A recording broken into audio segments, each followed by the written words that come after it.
जिस कार्यकाल में माँ बहनों की इज्जत लूटी जाती थी, उस वक्त उनको इस योजना की चिंता नहीं हुई। इन्हीं के परिवार के दो मुख्यमंत्री रहे, उस वक्त उनको इस योजना की याद नहीं आई।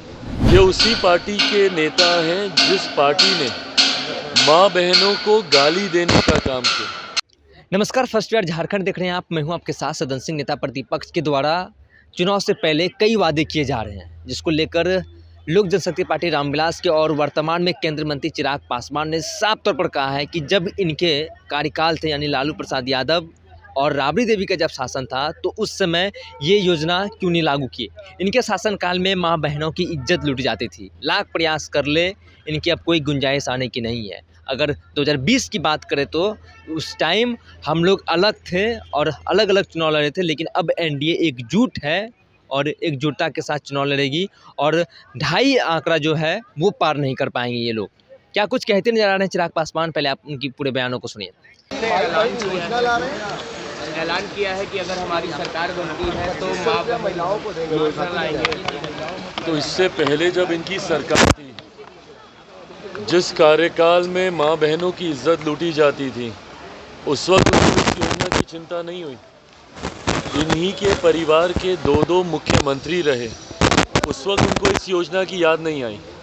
आज जब एनडीए शासित अलग अलग राज्यों में इस योजना को लागू किया गया है, तो उसी की नकल कर इनको इस योजना की याद आ रही है। ये उसी पार्टी के नेता हैं जिस पार्टी ने माँ बहनों को गाली देने का काम किया। मेरे खुद के परिवार में मेरी खुद की माँ को इन लोगों ने गाली देने का काम किया और आज उनको ये लोग सम्मान देने की बात करते हैं।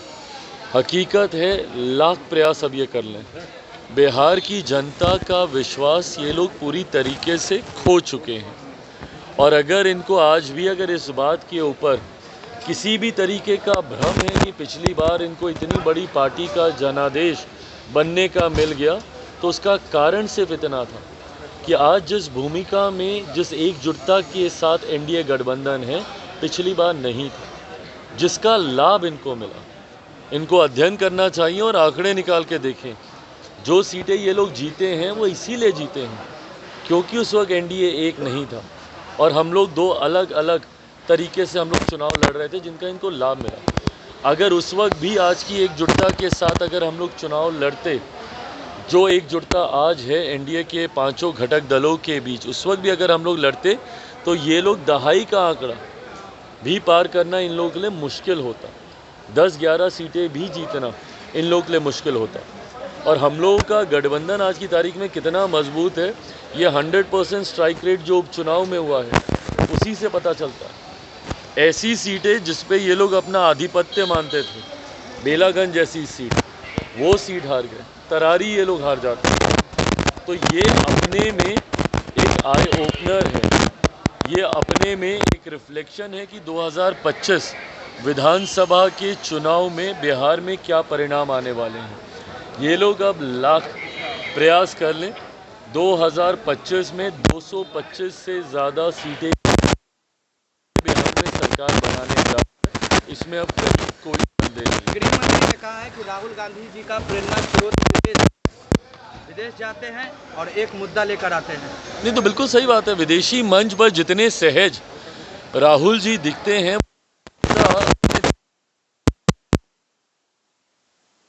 पत्रकारों से बातचीत कर इंडिया के बारे में, अपने देश के बारे में, भारत के बारे में दुनिया भर की आलोचना ये करते हैं। देशों में लंबे इनके कार्यक्रम, इनके दौरे रहते हैं। उस वक्त उनको ना भारत की याद आती है, ना भारतीयों की याद आती है।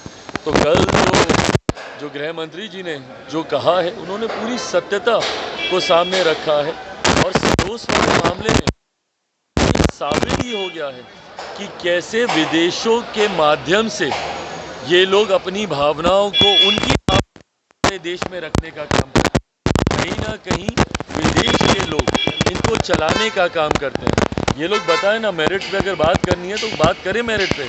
आप अडानी की बात करते हैं तो सरोस पे भी आप जवाब दीजिए ना। बताइए, क्या सोनिया जी एक ऐसे संगठन की उपाध्यक्ष नहीं है जिसकी फंडिंग सरोस के माध्यम से होती है? इन तमाम मेरिट्स पे बात करें। तो जब गृह मंत्री जी ये बात बोलते हैं कि विदेश से इनको डायरेक्शन मिलते हैं तो क्या गलत है इसमें? प्रधानमंत्री का कल भाषण हुआ है लोकसभा में, क्या कैसे देखते हैं आप? प्रधानमंत्री जी ने एक बार फिर से इतिहास के उन पन्नों को टटोलने का काम किया है जो स्वाभाविक है विपक्ष को चुभते हैं। ये विपक्ष के कार्यकाल का ऐसा काला अध्याय है जिसको विपक्ष कतई याद नहीं करना चाहता। और हकीकत है, जो लोग संविधान को अपनी जेब में लेकर घूमने का काम करते हैं, जो आरक्षण की दुहाई देते नहीं थकते, पूरा लोकसभा का चुनाव इन्होंने संविधान और आरक्षण पे लड़ने का काम किया।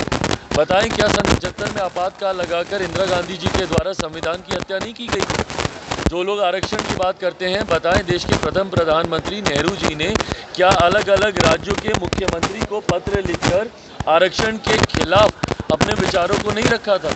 ईडियट्स बोला गया था राजीव गांधी जी के द्वारा जब वो प्रधानमंत्री थे। उस वक्त उन्होंने ईडियट्स कहा था जो आरक्षण का लाभ लेकर आगे बढ़ने का काम करते हैं। क्या ये विचारधारा, ये सोच कांग्रेस की नहीं रही है? इन्हीं बातों का जब आईना प्रधानमंत्री जी दिखाते हैं विपक्ष को, तो विपक्ष को तकलीफ होती है।